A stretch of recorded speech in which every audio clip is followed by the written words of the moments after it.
sudah nonton video ini secara full. Kalau belum, silahkan video yang ditonton sampai selesai, lalu saya akan memberikan pendapat. Yang pertama, dalam kitab hadis arba'in dikatakan bahwa innamal a'malu binniyat, sesungguhnya segala perbuatan itu tergantung niatnya. Karena itu banyak yang melakukan hal-hal yang positif, beribadah kepada Allah Subhanahu wa taala, tapi belum tentu dia masuk surga. Kenapa? Karena yang dilihat adalah niatnya. Apakah niatnya lillahi ta'ala atau ingin dipuji? Sama halnya dengan kampanye poligami ini. Lalu kita lihat dari wawancaranya. Dalam wawancaranya beliau mengatakan bahwa beliau pernah menceraikan 2 istri. Yang pertama, istri pertama diceraikan karena istrinya menopause. Sementara Rasulullah SAW tidak pernah menceraikan istrinya apalagi karena alasan menopause. Poin yang kedua, ketika beliau ditanya kenapa melakukan kampanye poligami ini, beliau menjawab ingin menolong orang-orang yang libido.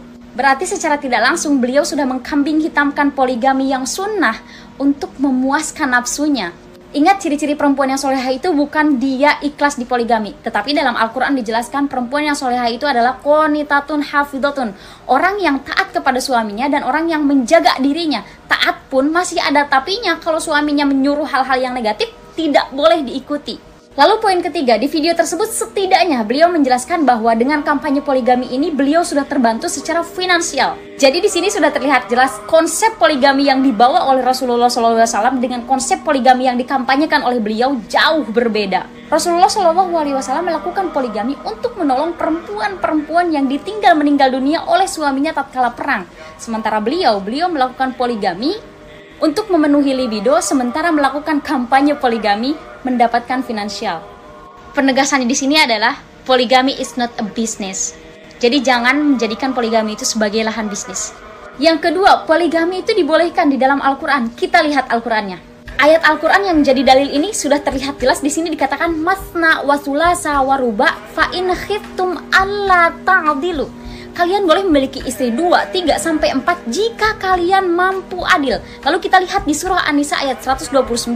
Di sini ada kalimat al-ta'dilu bainan nisa'i. Kamu tidak akan dapat berlaku adil di antara istri-istrimu walaupun kamu sangat ingin berbuat demikian.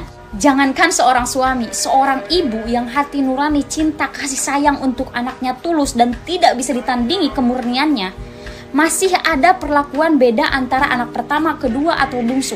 Apalagi ini seorang suami. Dan yang terakhir, karena videonya sudah sangat panjang, menurut saya MUI wajib bertindak. Karena jangan sampai ada kesalahpahaman penerjemahan di kalangan masyarakat tentang poligami ini. Sekian, semoga bermanfaat. Kalau ada yang kurang, mohon dimaafkan.